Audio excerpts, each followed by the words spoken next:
Hey കിളികളെ, welcome back to my YouTube channel Dhyan ലിവിച്ച്.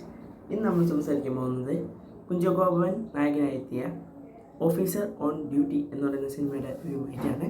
So അതേ മത്സരമായിട്ടുള്ള നേരെ റിവ്യൂലോട്ട് കൊടുക്കാം. സിനിമയെ പറ്റി ഒറ്റ വാക്കിൽ പറയുകയാണെങ്കിൽ ഗംഭീര സിനിമ. ഞാൻ ഈ വർഷം കാണുന്ന ഒരു 10ാമത്തെ സിനിമയാണ്. അപ്പോൾ ഈ 10ാമത്തെ സിനിമ എന്ന് പറയുന്ന ഒരു പ്രത്യേകതയും കൂടി ഈ സിനിമയ്ക്ക് ഉണ്ട്. അതായത് എൻ്റെ ഒരു ഒപ്പീനിയനിൽ അപ്പോൾ 10ാമത്തെ സിനിമ അത്രയ്ക്ക് സ്പെഷ്യലായതിൽ എനിക്ക് വളരെയധികം സന്തോഷമുണ്ട്. കാരണം ഈ അടുത്ത് അല്ലെങ്കിൽ ഈ വർഷം കണ്ടതിൽ വെച്ച് ഇത്ര അടിപൊളി, അതായത് ചില സിനിമകൾ ടെക്നിക്കലി ഗുഡായിരിക്കും, അതായത് പ്രാവിൻകൂട് ഷാപ്പ് അങ്ങനത്തെ സിനിമകളൊക്കെ ടെക്നിക്കലി ഗുഡായിരിക്കും. പക്ഷേ സ്റ്റോറി വൈസ് ഡൊമിനിക്കും ഒക്കെ ടെക്നിക്കലി ഗുഡാണെങ്കിലും സ്റ്റോറി കുറച്ച് പുറകോട്ട് നിന്നാൽ കാരണം ഈ സിനിമകൾ തിയേറ്ററിൽ വിജയിക്കാൻ പാടുള്ളൂ. വേറെ സിനിമകൾ സ്റ്റോറി വൈസ് ഇമ്പ്രൂവ് ആണെങ്കിലും എന്നൊക്കെ പറയുന്ന സിനിമ സ്റ്റോറി വൈസ് അടിപൊളിയാണ്. നമ്മൾ കാണാത്ത സിനിമയെ പറ്റി പറയാം, കണ്ട സിനിമകളെ പറ്റി പറയാം. ബട്ട് ഈ സിനിമയിൽ everything is good. Each and everything. Musical JXB ഗോയി കിട്ടിലായിട്ട് ചെയ്തിട്ടുണ്ട്. ഒരു പാട്ട് ബേബിജീൻ്റെ ഞാൻ സിനിമ ഇറങ്ങുന്നതിന് മുന്നേ ജസ്റ്റ് റാൻഡം പറ്റി കേട്ട് നോക്കിയതാണ്.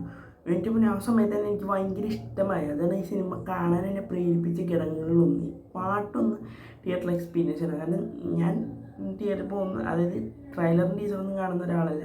അപ്പോൾ എങ്ങനത്തെ ഒരു സിനിമയാണെന്ന് മാത്രം എനിക്കറിയില്ല. പിന്നെ എനിക്കിഷ്ടപ്പെട്ട കുറച്ച് ആക്ടേഴ്സ് ഉണ്ട് ഇതിൽ.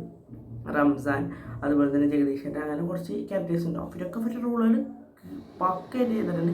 നമ്മുടെ ആനന്ദത്തിൻ്റെ മറ്റേ കുപ്പി മനുഷ്യൻ ആള് എനിക്ക് ഭയങ്കര ഇഷ്ടമുള്ളൊരു ആക്ടറാണ്. അതായത് മലയാളം യൂത്ത് ആക്ടേഴ്സിൽ ഏറ്റവും ടാലൻറ്റഡ് ആയിട്ട് ഇപ്പോൾ നിൽക്കുന്ന ഒരു ആക്ടറിന് നമുക്ക് ഈ സിനിമയിലൂടെ അല്ലാതെ വേറെ ആ മച്ചാൻ്റെ ഒരു എക്സിറ്റ് എന്ന് പറഞ്ഞ ഒരു സിനിമ അറിയുന്നത് OTT ഇറങ്ങിയിട്ടില്ല. അത് എത്രയും പെട്ടെന്ന് വന്നു കഴിഞ്ഞിട്ട് കാണണം എന്നുള്ളതാണ്. ആൾ കിട്ടിലനായിട്ട് ആൾക്ക് കൊടുക്കുന്ന റോളുകൾ. ഇപ്പം ആളുടെ അടുത്ത് ഇന്നൊരു ന്യൂജിലേക്കിൻ്റെ വേഷം ചെയ്യാൻ പറഞ്ഞാൽ ആൾ ഇതിൽ ചെയ്ത പോലെ ചെയ്യും.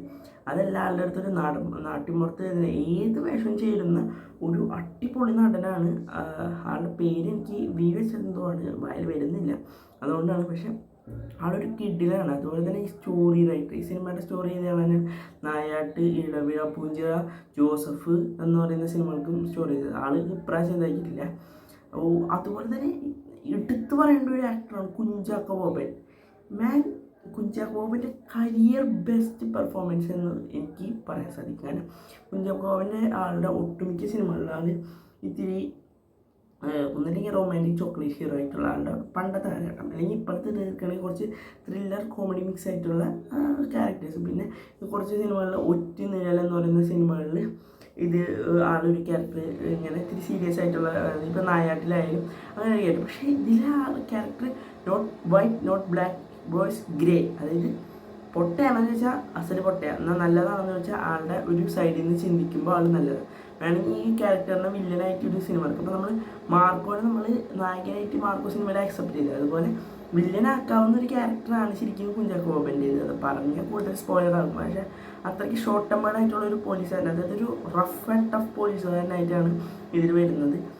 അതിന് ട്വിസ്റ്റുള്ള കാര്യങ്ങളൊന്നും തന്നെയില്ല. പക്ഷേ ഈ സിനിമ എടുത്തു വെച്ചിരിക്കുന്ന ഒരിത്, ഈ സിനിമയിൽ ഇമോഷൻ നിങ്ങൾക്ക് കണക്റ്റ് ആയിട്ടുണ്ടെങ്കിൽ മക്കളെ, ഈ സിനിമ പിന്നെ നമ്മളെ ഒരു എക്സ്പീരിയൻസ് ആയിരിക്കും. അതായത് ഒരു വേറിട്ട അനുഭവം തന്നെയായിരുന്നു സിനിമയിലെ മൊത്തം.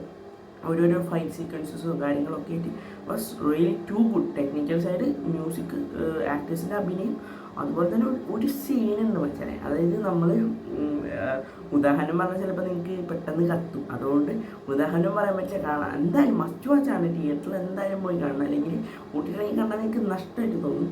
പിന്നെ ഒരു പ്രശ്നം പറ്റിയത്, ഇനി പ്രശ്നങ്ങളെ പറ്റി പറയാം. അതായത് ഞാൻ കാണാൻ പോയടുത്ത് അരമണിക്കൂർ ലാഗായിരുന്നു. അത് 12:30 തുടങ്ങുന്ന ഷോ 1 മണിക്ക് എങ്ങനെയാണ് തുടങ്ങിയത്. സാറ്റലൈറ്റിൻ്റെ വിതരണത്തിൻ്റെ ഇതാണെന്ന് അറിയില്ല. ചില സമയത്ത് ഇങ്ങനെ ഫ്ലിക്കർ ആവുന്നു, ചില സമയത്ത് സൗണ്ട് പോകുന്നു. എനിക്കറിയത്തില്ല മാസിന് ഇത് എന്ത് പറ്റുന്നു. തിയേറ്ററിൻ്റെ പേര് ഞാൻ പറയും, കാരണം എൻ്റെ 130 രൂപയാണ്. മാസുകാർക്ക് ഇത് എന്ത് പറ്റിയെന്ന് എനിക്കറിയില്ല. അവർ ഇടയ്ക്കിടയ്ക്ക് ഷോകൾ ഇങ്ങനെ ലേറ്റ് ആയിട്ടാണ്. ഷോകൾ ലേറ്റ് ആവുന്നത് സാധാരണയാണ്. പക്ഷേ ഇത് ഇടയ്ക്ക് ജഗദീഷ് പറയുന്നൊരു ഡയലോഗിൻ്റെ കട്ടായിപ്പോയി. അതുപോലെ തന്നെ ഇടയ്ക്കിടയ്ക്ക് ഇങ്ങനെ ഞാൻ വെച്ചാൽ എഡിറ്റിംഗ് മിസ്റ്റേക്കാണ്. പക്ഷെ അങ്ങനെ ഇത്ര ടെക്നിക്കൽ ടോപ്പായിട്ടുള്ള സിനിമയിൽ അങ്ങനെ ഒരു എഡിറ്റിംഗ് മിസ്റ്റേക്ക് വരാൻ സാധ്യതയില്ല എന്നാണ്. സിനിമ കണ്ടവരാണെങ്കിൽ നിങ്ങളിതൊന്ന് പറയാം കേട്ടോ, നിങ്ങൾക്ക് അങ്ങനെ ശരിക്കും അനുഭവം ഉണ്ടായിരുന്നു ഒന്ന് പറയാം. അതുപോലെ തന്നെ ഈ സിനിമയ്ക്ക് ഞാനൊരു 5ൽ 4.5 റേറ്റിംഗ് കൊടുക്കുന്നതായിരിക്കും. കാരണം അത്രയ്ക്ക് അടിപൊളിയുണ്ട്. 5 കുറഞ്ഞെന്ന് വെച്ചിട്ടുണ്ടെങ്കിൽ ഒന്നുമില്ല, 5-5 കൊടുക്കാം. ശരിക്കും അത്രയ്ക്ക് വെർത്തായിട്ടുള്ള സിനിമയാണ്. Even the new faces are promising for Malayalam cinema. Let's look forward for the future of Malayalam cinema and the technical side. ഒരു ബെഞ്ച് മാർക്കൊക്കെ ആവുമെന്ന് ചോദിച്ചിട്ടുണ്ടെങ്കിൽ ഐ ഡോണ്ട് നോ, ബട്ട് എനിക്ക് കണക്റ്റ് ആയ പോലെ എത്ര ആൾക്കാർക്ക് കണക്റ്റ് ആവുമെന്ന് അറിയില്ല. ഇന്ന സിനിമ കണ്ടവരാണെങ്കിൽ സിംഗിൾ അഭിപ്രായം കമൻറ്റ് ബോക്സിൽ രേഖപ്പെടുത്തുക. മറ്റൊരു സിനിമയുടെ എന്ന് പറയുമ്പോൾ ഇനി എമ്പുരാനായിരിക്കാം, മേ ബി, അത് പറയാൻ പറ്റില്ല. ചിലപ്പോൾ അതിൻ്റെ ഇടയിൽ ഏതെങ്കിലും സിനിമ കണ്ടുവന്നിരിക്കാം, കാരണം പരീക്ഷാ കാലഘട്ടമാണ് സുഹൃത്തുക്കളെ. അതുകൊണ്ട് എല്ലാവരും സബ്സ്ക്രൈബ് ചെയ്ത് കൂടെ കൂടിക്കോ. ബൈ.